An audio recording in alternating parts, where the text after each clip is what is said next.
Hello दोस्तों, स्वागत है मेरे मैथमेटिक्स अनटोल्ड चैनल में। आज हम लोग नए चैप्टर पढ़ेंगे जिसका नाम है क्वाड्रेटिक इक्वेशन। ठीक है, आज हम लोग क्वाड्रेटिक इक्वेशन स्टार्ट करने वाले हैं।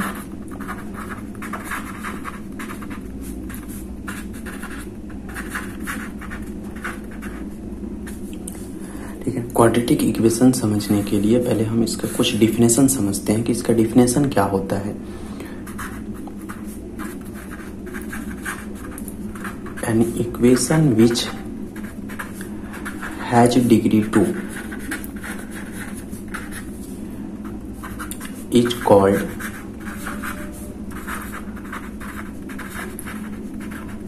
quadratic equation। ठीक है, ये इसका डिफिनेशन है कि एक ऐसा इक्वेशन जिसका डिग्री 2 होगा उसको हम लोग क्वाड्रेटिक इक्वेशन कहते हैं। इसका मतलब क्या हुआ, जैसे कि अगर हम एग्जाम्पल के लिए देखें, ठीक है, अगर हम इस तरह से किसी इक्वेशन को लिखते हैं, ठीक है, इक्वेशन होने के लिए राइट साइड कुछ ना कुछ नंबर होगा, या तो फिर कुछ जीरो होगा या कुछ भी नंबर होगा, और उसको अगर हम लेफ्ट साइड बुलाएंगे तो फिर वो राइट साइड फिर से जीरो हो जाएगा। अच्छा, ये इक्वेशन है। अब इस इक्वेशन में वेरिएबल कितना है? इस इक्वेशन में वेरिएबल 1 है, ठीक है, जो कि हमारा x है, और x में जो हमारा फर्स्ट टर्म है उसका पावर 2 है। ठीक है, हाईएस्ट पावर 2 है, और हाईएस्ट पावर को ही हम लोग डिग्री कहते हैं। हाईएस्ट पावर को ही हम लोग डिग्री कहते हैं। तो इस इक्वेशन में देखा गया कि इस इक्वेशन का हाईएस्ट पावर 2 है और इसका डिग्री 2 है, इसलिए ये इक्वेशन एक क्वाड्रेटिक इक्वेशन है। ठीक है, अगर हम एक और एग्जांपल लें, जैसे कि x + 3 = 0, तो इस इक्वेशन में जो वेरिएबल x है उसका हाईएस्ट पावर 1 है, इसलिए ये इक्वेशन लीनियर इक्वेशन है। ठीक है,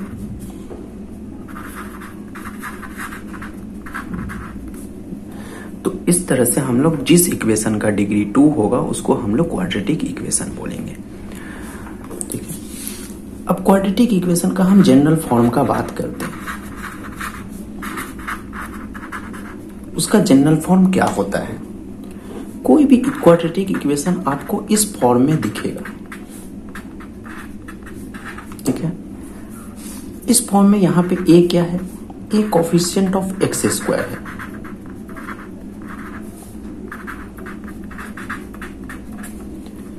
b क्या है?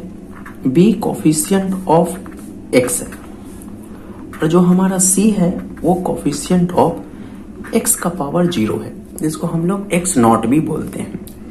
ठीक है, ये सब कांस्टेंट नंबर है। a b c are constant.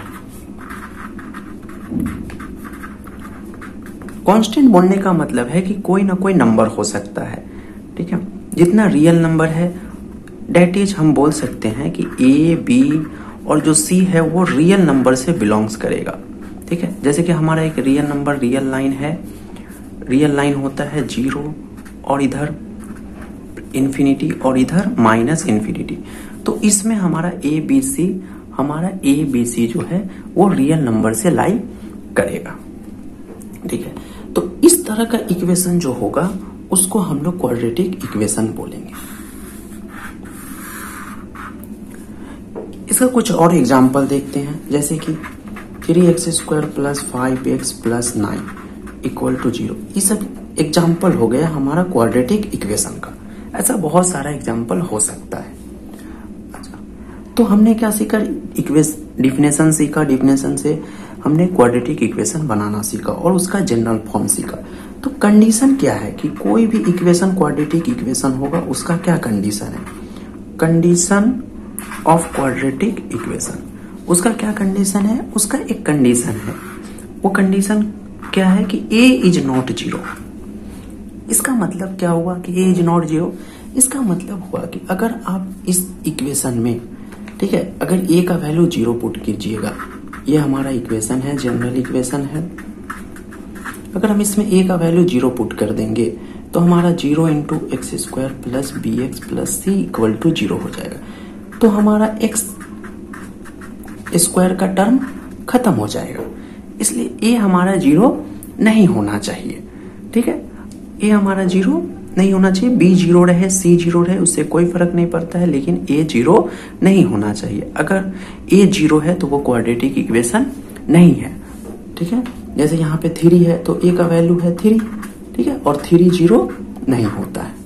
तो क्वाड्रेटिक इक्वेशन बनाने के लिए यहाँ पे जो ए होता है, यहाँ पे जो ए होता है, ए कभी भी 0 नहीं होता है। मतलब इस रियल नंबर में ए जो है 0 नहीं होगा। ठीक है, अच्छा,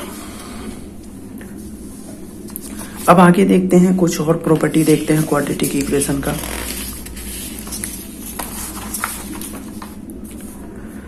तो इस तरह से हम सीखें कि ये जो हमारा क्वाड्रेटिक इक्वेशन होता है, ठीक है, ये क्वाड्रेटिक इक्वेशन का जनरल फॉर्म है।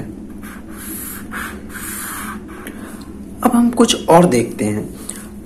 अब इसको जब हम लोग सॉल्व करते हैं, इसको हमारा आगे चल के इसमें जब हम लोग प्रॉब्लम करेंगे तो बहुत सारा प्रॉब्लम को सॉल्व करना पड़ेगा।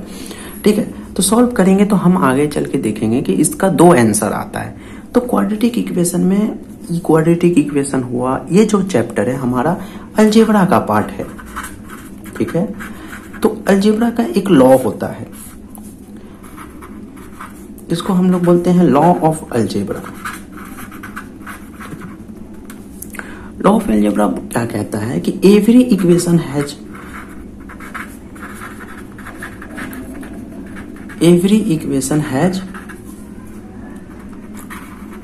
सॉल्यूशन। ठीक है, एवरी इक्वेशन के पास, हर इक्वेशन के पास सॉल्यूशन होता है, and that solution is called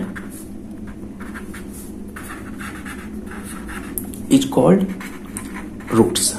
ठीक है, मतलब जो हम आंसर निकालते हैं उसको रूट्स बोलते हैं। ठीक है, जैसे हम एक एग्जांपल देके समझाएंगे, उसको हम लोग क्या बोलते हैं, रूट्स बोलते हैं। And roots depend on, and number of roots, और वो रूट्स कितना होगा, number of roots depends on degree of equation.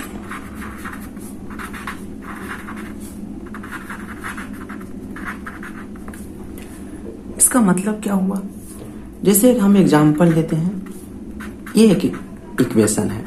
ठीक है, लीनियर इक्वेशन है।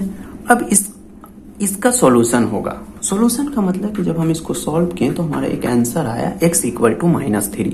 -3 इसका एक सॉल्यूशन है, मतलब हम वापस -3 डालेंगे तो हमारा इस इक्वेशन में सेटिस्फाई हो जाएगा।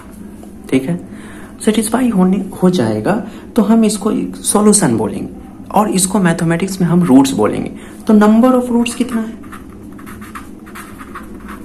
नंबर ऑफ रूट्स जो है 1 है, मतलब गिनने में एक ही रूट्स है, जिसका वैल्यू कितना है, उस रूट्स का वैल्यू कितना है, -3 है। ठीक है, तो बोला गया कि अगर वो लीनियर इक्वेशन है, लीनियर इक्वेशन क्यों है, इस इक्वेशन का डिग्री 1 है, तो जिसका डिग्री 1 है तो रूट्स भी एक ही आएगा। ठीक है, एक और एग्जांपल लेके समझाते हैं कि अगर हम इक्वेशन को चेंज कर दें, अब हमारे पास ये वाला क्वाड्रेटिक इक्वेशन है, तो इसको सॉल्व करने के लिए हमें मिडिल फैक्टर आना चाहिए।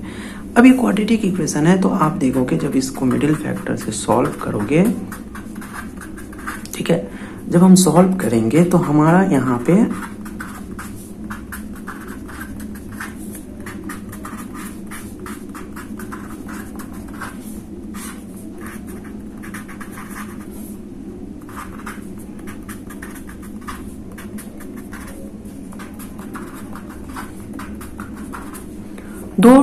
दो सॉल्यूशन आया, और दोनों सॉल्यूशन को हम क्या बोलेंगे, रूट्स बोलेंगे। तो जो हमारा रूट्स आया है वो क्या क्या है, वो हमारा 2,3 है।